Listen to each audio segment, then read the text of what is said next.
दोस्तों, एक बार फिर बिल्ली के भाग से छींका टूटा। आपदा में अफसर तलाशने वालों ने अफसर तलाश ही लिया। उत्तर प्रदेश के हिंदुओं से बिल्कुल अलग कल्चर, खान पान, रीति रिवाज और भाषा होने के दावे के चलते लंबे संघर्ष और कुर्बानियों के बाद अलग हुए उत्तराखंड राज्य के उत्तरकाशी जिले की प्रोला तहसील में एक ऐसी घटना सामने आई है जिसे नफरती संगठन अब लव जिहाद का नाम दे रहे हैं। एक आपराधिक केस को लव जिहाद कहकर इन संगठनों के सुर में सुर मिला रही है। तरफ लव जिहाद का मामला सामने आने के बाद जहां जगह जगह समुदाय विशेष के खिलाफ विरोध प्रदर्शन हो रहे हैं। हिंदू भाई हैं कि अभी नहीं जागोगे तो कभी नहीं जागोगे, इसलिए मूवमेंट शुरू हो चुका है। और यहाँ पर जितने भी जिहादी लोग हैं, जितने भी मुसलमान हैं, इनको यहाँ से जाना पड़ेगा। हर शहर में इसे बतौर लव जिहाद देखा जा रहा है। उत्तराखंड आंदोलन के समय भाषा, खान पान, पहनावे, रीति रिवाज और संस्कृति में खुद को कभी मैदानी हिंदुओं से बिल्कुल अलग बताने वाले आज हिंदुओं एक हो जाओ के नारे लगा रहे हैं। मुसलमानों को मकान दुकानें खाली करने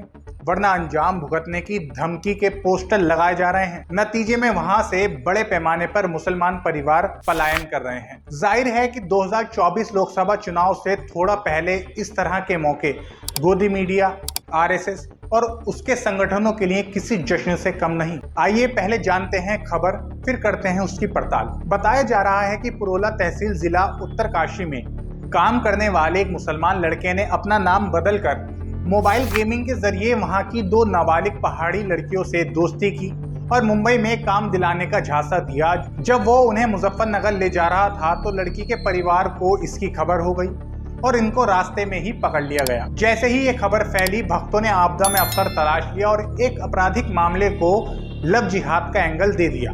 कहा जा रहा है कि अपना नाम बदलकर नवाब नाम का ये लड़का गुड्डू नाम से इन दोनों लड़कियों के साथ मोबाइल चैटिंग करता था। बहरहाल लड़का पुलिस हिरासत में है। नफरत फैलाने वाले, अंजाम भुगतने की धमकी देने वालों के खिलाफ कोई कार्यवाही न करने वाली पुलिस वहां मुसलमानों को सुरक्षा का आश्वासन देने का चुटकुला सुना रही है। दोस्तों, अब बात करेंगे ये लव जिहाद का मसला है क्या। जितना बड़ा भारत है वहां लगभग रोज ही अलग अलग धर्म, अलग अलग जातियों, अलग अलग प्रदेशों के सैकड़ों लड़के और लड़कियां घर से भागकर शादियां कर लेते हैं या बिना शादी के रहने लगते हैं।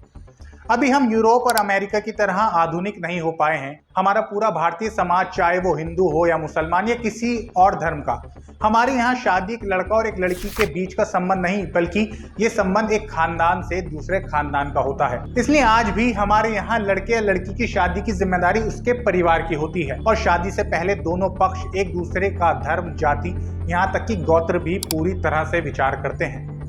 ऐसी मानसिकता रखने वाले समाज में जहां गोत्र पर भी विचार किया जाता हो, जाहिर है कि दूसरे धर्म में शादी का तो कोई मतलब ही नहीं होता। सनातन धर्म की जातिवादी व्यवस्था का असर भारत के मुस्लिम समाज में भी देखने को मिलता है। यहाँ पर भी शेख, सैयद, मुगल, पठान अपनी लड़की किसी जुलाहे, तेली, धोबी बिरादरी से ब्याने को तैयार नहीं और ना ही ये बिरादरियां आपस में एक दूसरे के साथ रिश्ता करती हैं।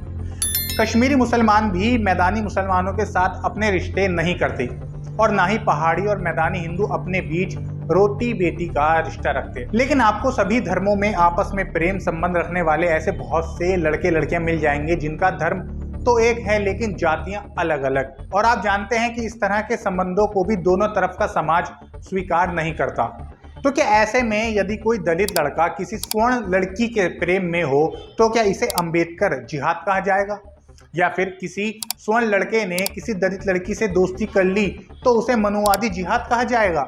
इस पूरे मामले का एक एंगल ये भी है कि इस घटना पर सबसे ज्यादा विरोध वहां के व्यापारियों ने इसलिए किया क्योंकि बहुत कम मुनाफे पर अपना कारोबार करने वाले छोटे दुकानदार, टेलर, स्कूटी, बाइक की रिपेयर करने वाले इन मुनाफाखोर व्यापारियों के लिए सरदर्द बने हुए थे। राजनीति के इस मकर जाल में फंसकर प्रोला के स्थानीय निवासियों की मुश्किलें अब और बढ़ने वाली हैं, क्योंकि एक ओर उनको मिलने वाली किराए की आमदनी अब खत्म हो गई है, दूसरी ओर आने वाले वक्त में उन्हें महंगाई से भी जूझना पड़ेगा। आखिर में एक बात और दोस्तों, अगर किसी भी देश या समाज को आधुनिकता की ओर जाना है, विकास की दिशा में जाना है, तो उसके लिए उसे यूनिवर्सिटीज चाहिए, मेडिकल और इंजीनियरिंग कॉलेज चाहिए और ऐसे में इनमें पढ़ने वाले लड़के और लड़कियों को आपस में बातचीत करने, मिलने जुलने, दोस्ती करने या शादी करने से नहीं रोका जा सकता। यूरोप और अमेरिका ऐसा कर चुका है। उसने अपने और अपने समाज के लिए विकास का रास्ता चुना। नतीजे में वहां शादी एक लड़का और एक लड़की के बीच का निजी संबंध है। समाज को इससे कोई लेना देना नहीं। यही वजह है कि आज वहां कोई जाति या बरादरी नहीं बची।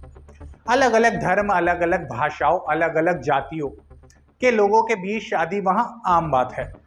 पूरी वीडियो देखने के लिए बहुत बहुत शुक्रिया। अगर आप चैनल पर नए हैं तो सब्सक्राइब जरूर करें और वीडियो को लाइक करें।